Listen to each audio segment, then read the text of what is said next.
Hey everybody, thanks for joining us today on episode 15 of the Hope for the Soul podcast. We're so glad that you've decided to join us today.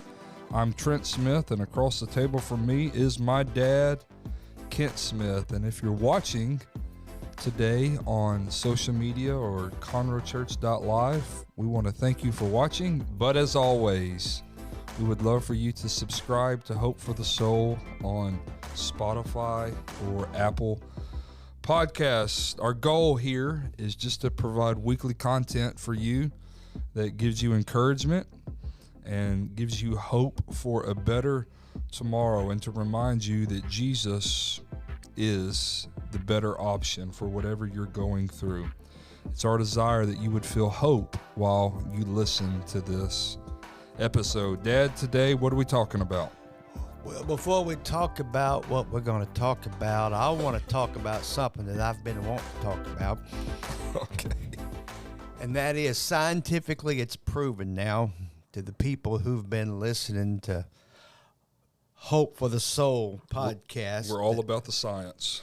We're all about the science here, but there's a FOMO syndrome is beginning to develop in people that have listened to this podcast. And somebody told us yesterday they've listened to last week several times, and I appreciate that. We told them to like, share, and subscribe. But the FOMO syndrome, the fear of missing out syndrome, is a real thing. And you don't want to miss this episode or the next episode. If you've missed any of the previous 14 episodes, go to conroechurch.live and listen to all of them, because Time out. We're driving people to Apple Podcast or Spotify. I'm trying hard to become a podcast leader in the industry, and here you are just saying I'm doing it wrong. Well, you're not going to become a leader in nothing by pointing them away from where we want them to go. The FOMO syndrome, the fear of missing out. Fear of missing out. And Dad learned that new phrase, and I just have this feeling that he's going to slide that into every sermon, every conversation. Today we want to talk to you, though, about the need of replacing ourselves. I think it's a big deal in society, but it's an important deal, but it's not always an easy deal. Dad, we were talking about this a few minutes ago. Well, it seems like that most lessons in life are not the lessons that are taught, but rather they're the lessons that are caught. And over the years, I listened to the stories people tell about themselves. And when I listen to the things they're saying about themselves, I learn much. And I had a unique experience a few days ago, because I went into a business that's been in our city for probably 75 years. It's a noble business. It's a trade business, but it's an incredible business of reputation, longevity, quality, craftsmanship, workmanship. A lot of incredible things have gone through that business. And I was there with the owner this week, and I was watching employees work, and I was watching him interact with customers and with myself. And so I just started asking questions. And I asked how many employees he had. He said, I have 3 employees, counting me. And I said, well, I see this gentleman here. I see another gentleman. I see you. I said, how old is this gentleman? He says, well, this is my uncle. He's been working in this business for 45 years. And so I said, well, the other gentleman, how old is he? He said, well, my uncle's 80 years old. His coworker over here is 65 years old, and he's been working here for 35 years. He said, I'm almost 50 years old, and I quit school when I was 13, and I became the manager owner of this thing in about 20. And so I've been here 35, 37, 38 years myself. And so I asked him, your uncle is 80 years old. How are you going to replace him? And then a most stunning story unfolded, because he said, when my uncle can no longer do what he does, then right now our company has 3 people. When my uncle passes off the scene, he said there will be 2.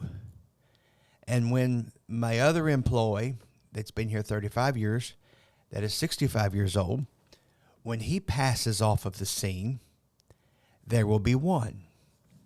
And then when I can no longer do what we do in this business, then the business will go away. Wow. I was listening to this story, and then I'm thinking, why haven't you replaced yourself? Has there not been a plan to replace yourself? The gentleman told me that how he came into the business and how his father had it. He had it from his father, and but yeah, he began to tell me that through the course of this time that he has had no exit plan. He has had no plan to let this company, incredible company, as it set it in a pathway to move forward beyond his own life. And this whole concept of replacing oneself, it was in my mind. And when we discussed this episode, I wanted to talk about this story because absolutely every one of us, from the day one that we take whatever position we're holding, whether it's a ministry position, a secular position, a job position, or even if you own your own company and your own boss, there comes a point you have to recognize that I must constantly work on replacing myself. That's good. I think this episode, either you and I needed to remind ourselves of this, or we really needed to talk about this to help other people, because Kayla this week began talking to me about the same subject in an area that she's wanting to train someone to replace her in. Also, after church last night. Hang on a second. So Kayla's wanting to replace herself in one of her responsibilities. Yes. Okay. This is your wife, right? Yes. At the church, not at home. Okay. I'm fixing to say, is she checking out and going to get a replacement at that house? No. Just making sure here. No. And so last night after church, I had a conversation with one of our leaders here who said that he's thinking of doing the same in his area, and he didn't even know that Kayla and I were having those conversations, and we were about to start bringing this and having these conversations with people on the team, not just within ourselves. So the cloud's moving. So the cloud is moving, and I think it's so cool that, excuse me, that we're developing that mindset, or I guess culture is the buzz phrase right now. We're developing that culture here, to where it's not just something that you're doing, but because you've done this, this is spilling over to mine and Kayla's leadership, but also leaders who work alongside us or under us, or however you want to say that. They are also grasping the same mentality of, hey, we need to grow as individuals, and for us to grow, we can't always do what we've always done, and so we need to train people to do what we've done so that we can move on to what is next. Your first day on a new job, mm-hmm. your first day with new responsibilities, whether it's your career or whether it is maybe you're involved in a church or a social organization and you're there and you fill a role or a position for a season, you've got to understand that all of these positions are just for a season. That's right. And if it's a social organization, a church organization, your career, your job, whatever the position that you might feel right now, if you haven't already begun replacing yourself, you're behind. Wow. Which also brings the next thing up. If you arrive to a place where it's necessary to replace yourself, I mean, if you've been there for a while and it's time for, say, you're nearing retirement, or you're nearing an end, or it's time for a promotion or something, and you're going to move on to a different position. If you have not been working on this self-replacement already, and there's no one that you can hand off these responsibilities to, you can only point at one person. That's right. You can only point at one person, and that's the guy that hasn't been working or the lady who hasn't been working on self-replacement. Right. So several days ago, Kayla and I were having this conversation late at night, and she said, I feel like it's time for me to start planning. She said, I don't know who it is. I don't know what it's going to look like, but I'm starting to pray about it, and I'm also starting to plan on training my replacement for this key ministry role. And whenever she began to talk like that, I was blown away, not because I would expect anything less of her, but just the fact that we've gotten to this point in our own life, in our own ministry and leadership, that it's now time for us to start empowering others and us looking for what is next and how we can allow others to grow so that the church as a whole can grow. And Kayla grasped that principle, and I think a big principle that she grasped, excuse me, is that her identity as a leader doesn't come only from what she does, but her identity as a leader comes from how she empowers other people to grow. So you're saying in your own personal growth now, you're seeing the fact that in the positions that you hold, the people that are around you are not there to facilitate you in that position. Exactly right. But you're discovering that the position that you hold, it is your responsibility and your job to facilitate the desires, dreams, needs of those that are around you. Yes, this is not a monarch mindset, but it's a servant leadership. We don't have people to serve us, but God has allowed us and trusted us with the gifts and callings to hold positions and have the leadership that we do, so that we can empower others to hold the same position and leadership that we do. You know, I like the concept of someone stepping into a position of leadership, and then they look at maybe the group of people that are around them, and they feel other, more minor leadership roles in that structure. And that's not derogatory. That's just, no, it's just where we're at in life. Yeah. It's realities, and I've worked with leaders before that it was all about them and how is it going to make them be reflecting, and how are people going to perceive their leadership, and what is their legacy going to be, and they have to worry about what others think about them. Right. But I've also worked with leaders that looked around and said to every person that was around them, and say, how can I help you facilitate your dream? How can I help you accomplish what you're tasked to accomplish?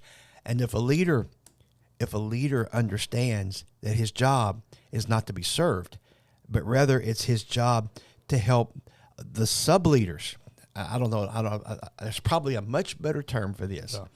But to help the sub-leaders, and they have a conversation, and a leader that's sitting beneath another leader, he sits down to this conversation, probably with a bit of fear.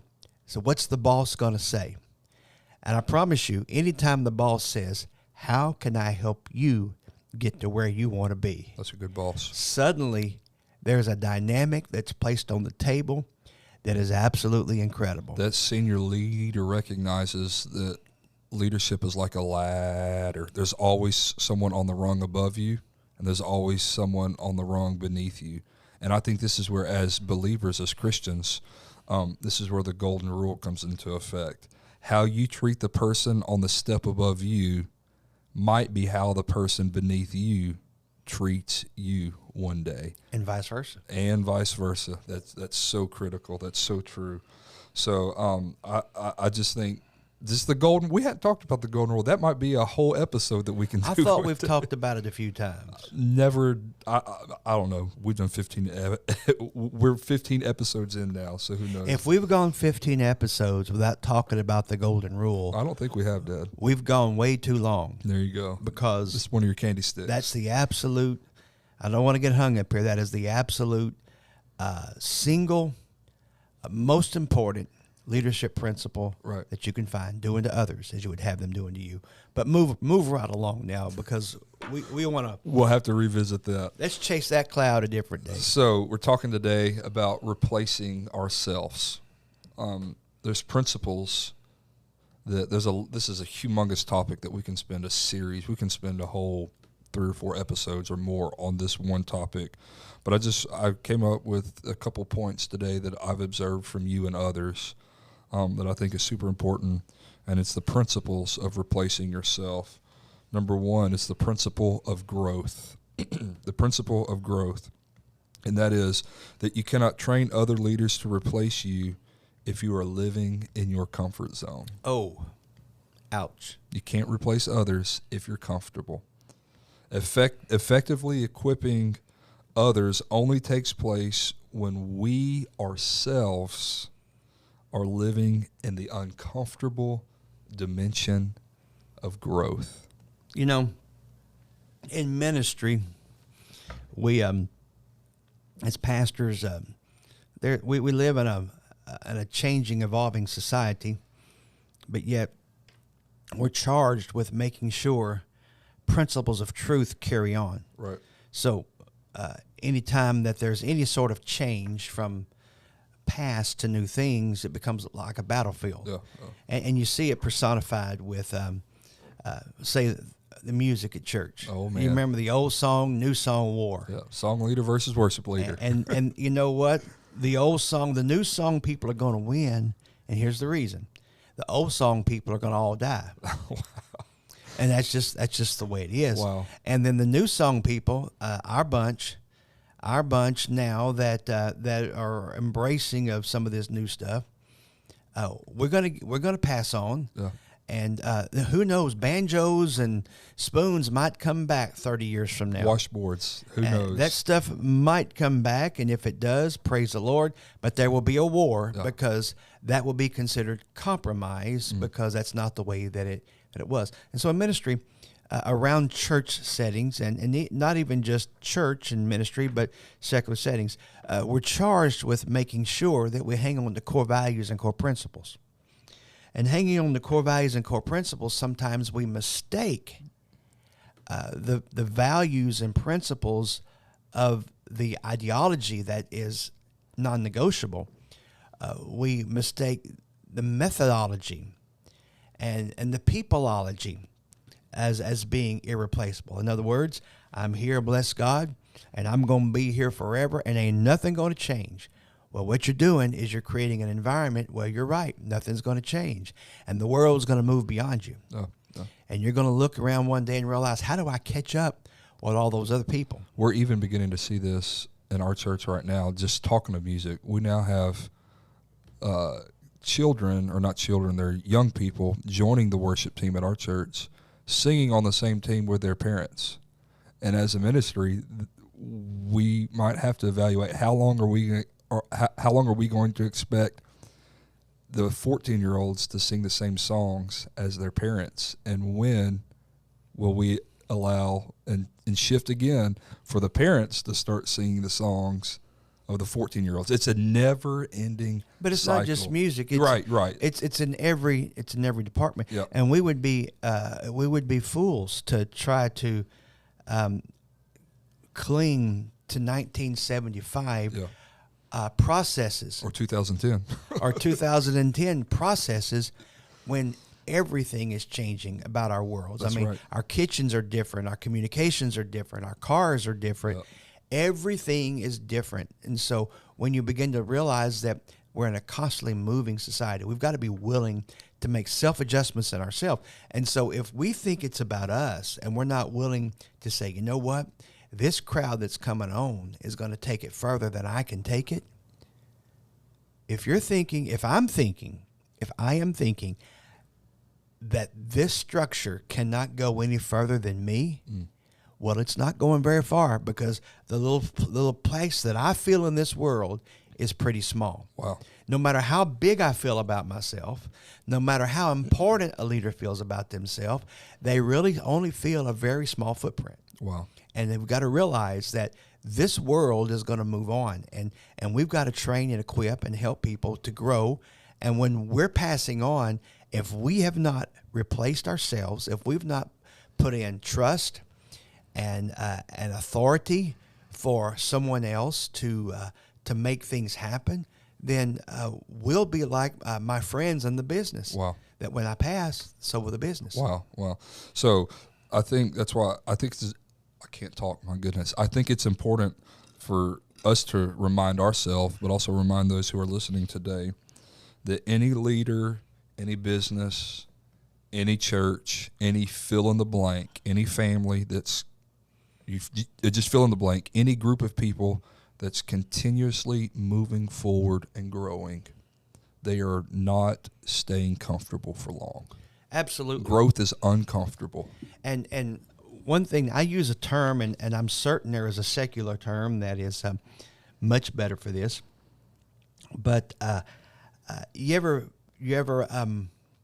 tried to pour a whole gallon of milk out of a jug at one time? Yeah. And what's happening is it just kind of glug, glug, glug, glug, and it makes a mess. Well, That was a great sound effect. glug, glug, glug, glug. Anyways, go ahead. And so when that happens, I call that bottlenecking. Trying to pour all of the contents through a little bitty. That's some good Southeast Texas vernacular. A little bitty outlet. But this happens in structures. It happens in job places. It happens in leaders.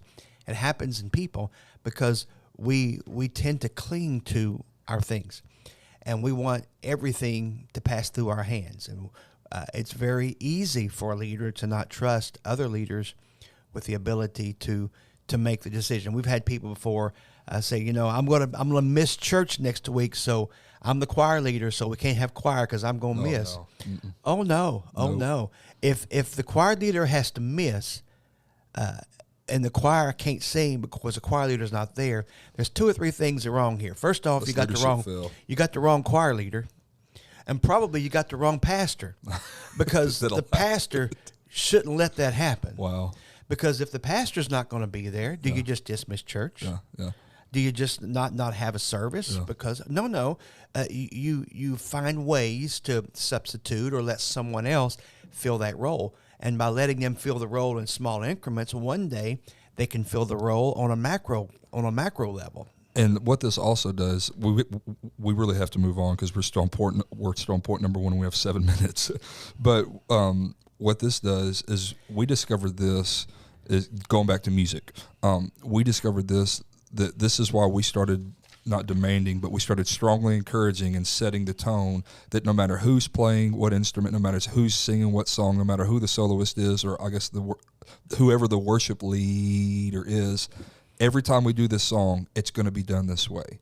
And what that does is that's not stifling the spirit. That's not us being spirit-led. That's saying that whenever we grow and we move, we can plug someone else in this position and the system continues to go on. The church goes on. That way, when you're out of town, if I preach, the quality of preaching doesn't go down. If I'm out of town and you preach, the service still has the same continuity and feeling, so that when guests come in, what they experience that Sunday is that same experience that they've watched online for weeks and weeks and weeks. We want it to be continuous. We want it to continue to grow and get better, never get worse and move the wrong direction, which moves us to point number 2, the principles of pride. Say it with me today. Pride. This is hard for all of us. This is hard for you to listen to. This is hard for us to talk about. I can never replace myself if I'm always right. And if you ask me, I've got strong opinions. I'm always right. I think we all feel like that at times about ourselves. But if I'm always right, I can never replace myself if I'm always right, and things must be done how they've always been. That's whenever an organization or a leader starts saying, well, we've always done it this way, or this is who we are, so this is how we have to do it. Bless God. That's looking in the rearview mirror.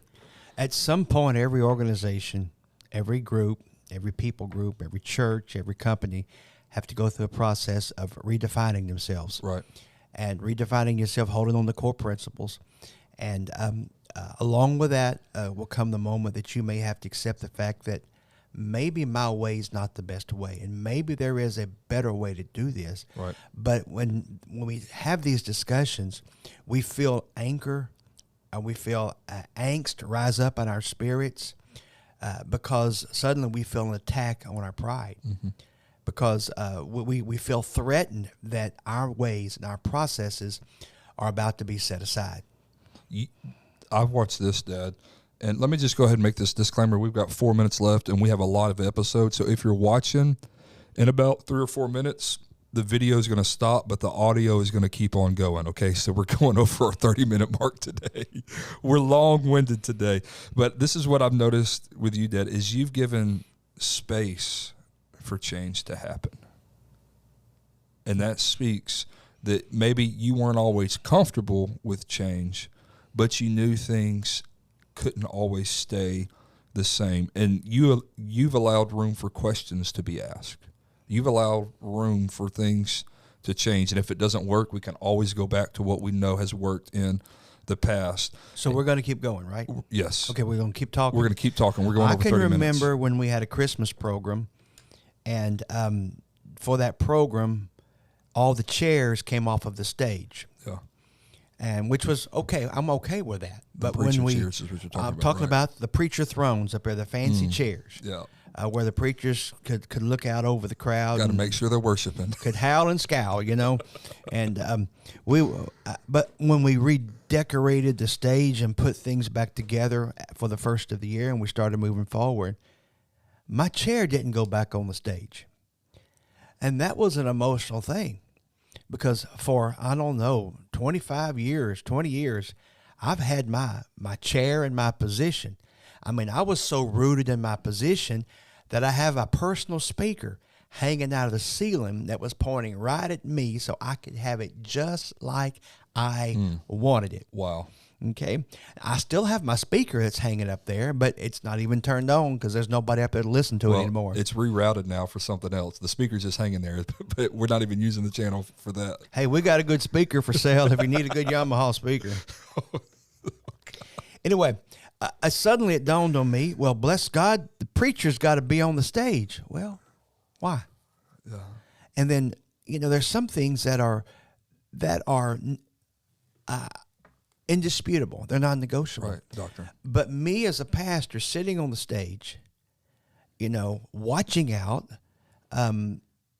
what was mandatory about that? Yeah. A process was being changed, and then I kind of got good with it with time. But I realized what we're doing now probably fits a little bit better for the season that we're in.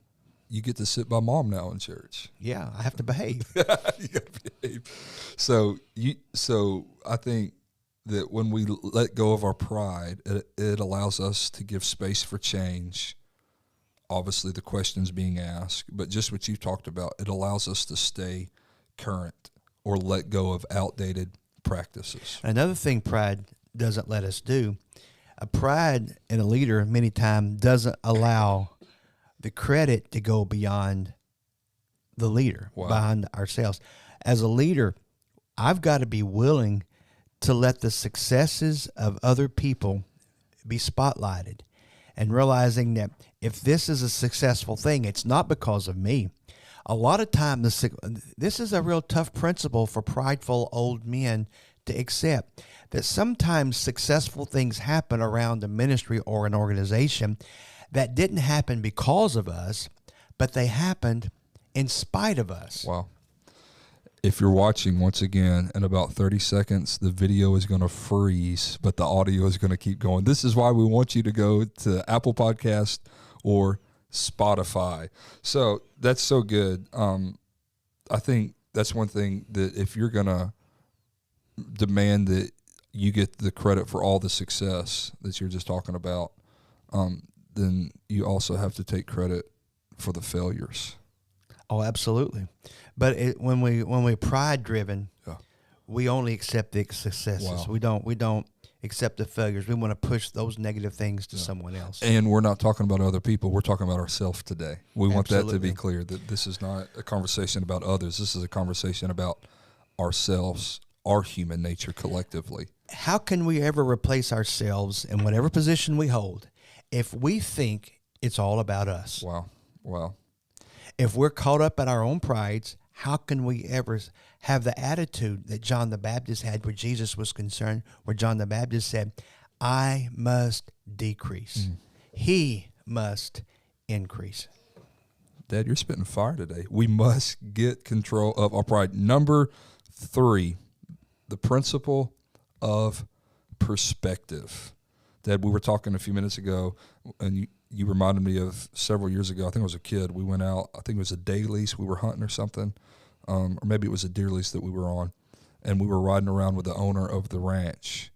And tell that story. Well, we were taking pictures across the fence of a herd of antelope, and we thought it was neat, but the owner of the ranch pulls up and asks if we wanted to go in, so he puts us in his truck, and we drive around his ranch, I don't know, 10,000 or so acres out in West Texas, many antelope, many deer, and he was telling us some of the things that he does, and he said, but I want to tell you about this. He said, about every 3 or 4 years, I knock all of my fences down. Well, this is a principle that, as a pastor, it was alien to me about knocking the fences down because bless God, we don't want to tear down the ancient landmarks. Bless God, we got fences here, and we got borders. We got to be protectionist and all of these things. And so, and I still hold those things that apostolic principles are still in force. Right. I mean, sin hasn't changed. Theology matters. Theology matters. You know, what we believe matters. However, this concept of knocking down the fences, so he went on to say, he said, I've noticed over the years that as long as my fences are built tall and strong, nothing can get out, nor can anything get in. He said, so I watch over the years now, after about 3 or 4 years of no new blood in my herds. He said, the quality of my animals, the size of the animal, the coloring of the animal, the size of the antlers, the quality of, say, the trophy quality of my animals, it begins to decline because my fences are high and there's no mixing of blood. There's no outside influences on what we do inside this network of this ranch. Wow. So I knock my fences down. He said, when I knock my fences down, sure, I lose good animals. He said, but what comes back and replace them? Other animals come on here, and the mixture of outside influence to my organization, it makes a better quality of product of what I'm putting out. Amazing. That is amazing. And so when I apply that to human principle today, it's absolutely mandatory that we listen to outside voices. And I'm not talking to listen to compromising voices. And if you're in ministry here, please don't interpret this as being a way to compromise because we're listening to wrong voices. No. If you're a pastor, if you're a leader of any kind, if you own a company and you're not getting outside counsel, your company, your church, your structure, whatever it is in a shrinking process. This goes exactly along with what we were talking about last week with our open hands. Absolutely. And it's absolutely important. I am 59 years old, and I'm doing some new things. And I've got a new season of life opening up, and I'm making some pursuits. And this week, I asked someone if they would consider being a mentor or a life coach to me. Wow. And I'm in the place in life where I'm mentoring and I'm life coaching other people. Right. And so that's a great place to be. But I am smart enough to realize that I can't accomplish this next short-term thing if I don't have an outside influencer, if I don't have outside voices, and if I don't have people that's gone further down the road that can mentor and coach me to this next little jump that I'm personally involved in. And when I think as a leader that I've arrived, I have the answers, I don't need influence from outside my little small universe, that's exactly what I've got, is a little small universe. Wow. And so if you're mentoring me and Kayla and so many others that call you and you reach out to on a weekly basis, if all you're doing is giving, what you have is being depleted. So therefore you need someone to pour into you. Obviously there's the power of the Holy Spirit, there's your relationship with God, but you also need outside voices, this outside perspective that we're talking about that gives you strength to look bigger and broader while you are encouraging my generation to do the same. In other words, if all you do is give and give and give, you're going to run out. You're going to get burned out. I've had to do something, and every leader that wants to grow has to do something, has to expand their area of relationships and their areas of influence. And I personally had to make a decision a few years ago that my main influencers in my life would be people that were further out of my reach than might have been the first 25 years of my ministry. And I began to take on friendships, relationships, and some of them are relationships that I'm talking about. I'm not even, some of these people that I use now as friends and mentors, I never sit down at a meal with them. I don't go on vacation with them, but we mix ideas and we talk. That's and so we good. Dream and we stretch ourselves. Collaborate, yeah. And collaborate. Is that a new word or no? That's an old word, but it's an old word that needs to be used a lot more. Okay, from where I come from, we call that collaborate. But I personally had to do this. And a leader who refuses the voices of people who see things different, who have a different perspective, he is going to be very self-limiting, and it's almost impossible for that person to replace himself.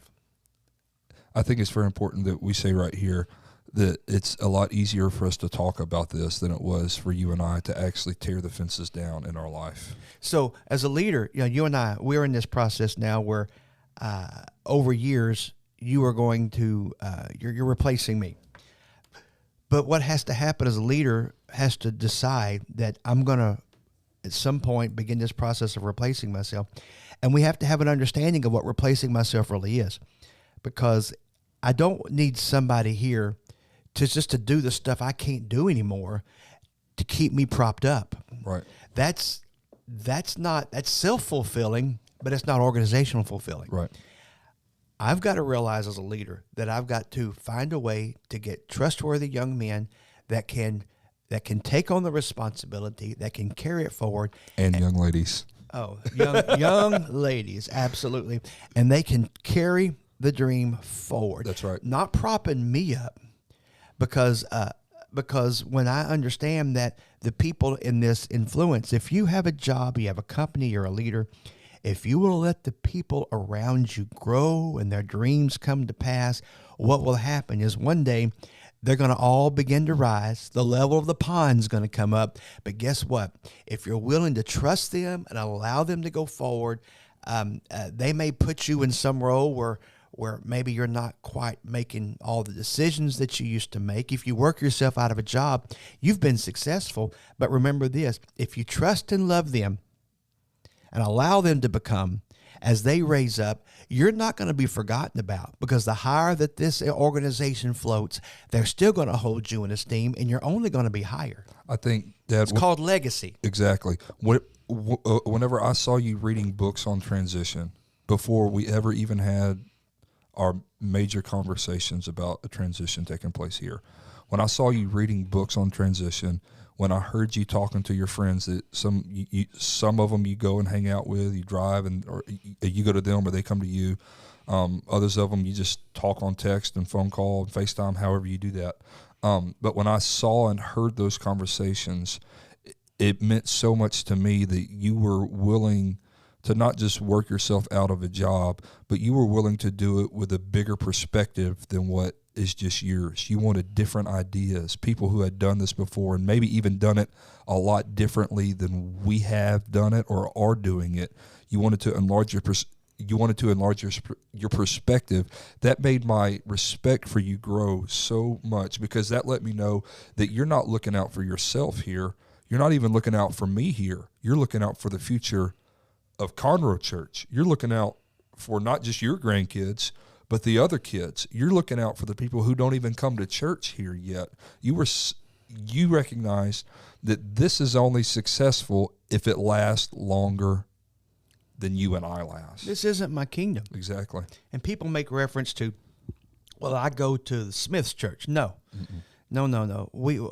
Our name shouldn't even be connected to this thing, because this is Conroe Church. This is This is something that is bigger than we are. And we are, I and you both are but stewards of That's what right. God has trusted into our hands for this season. And I'm going to pass on, and you're going to be here for years. And then there's going to come a time when someone else is going to sit on another side of the table from you, Right. and there's going to be another transition, and because we are only, all of us are only temporary interim leaders. That's good. None of us have arrived. That's why effective leadership cannot be done alone. To be effective, it requires us to have a large enough perspective to see room for others doing what we once did.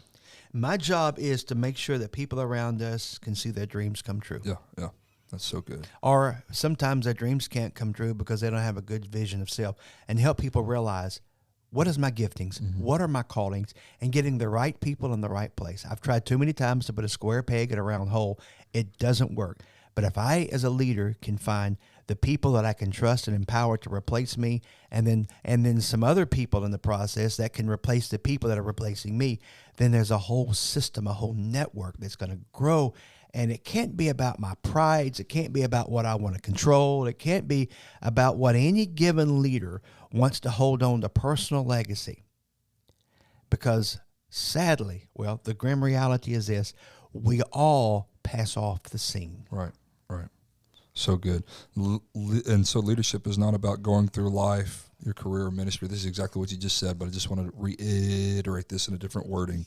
Leadership is not about going through life, career, or ministry alone. It's about bringing other people with you. You got to be willing to knock your own fences down sometime, Wow. knowing that you're going to have to pay somebody to rebuild that fence. But knocking that fence down is going to let some new ideas, some fresh blood. It's going to let some concepts come in that are going to be life transforming. And if you, as a leader, can recognize this and do it on a regular basis, when it comes to the end of your career or your ministry or your position there, it's time for you to move on or move up or move away, whatever God says, how God says this should happen for you. Then you realize that I have allowed enough perspective from the outside that the show is going to go on with or without me.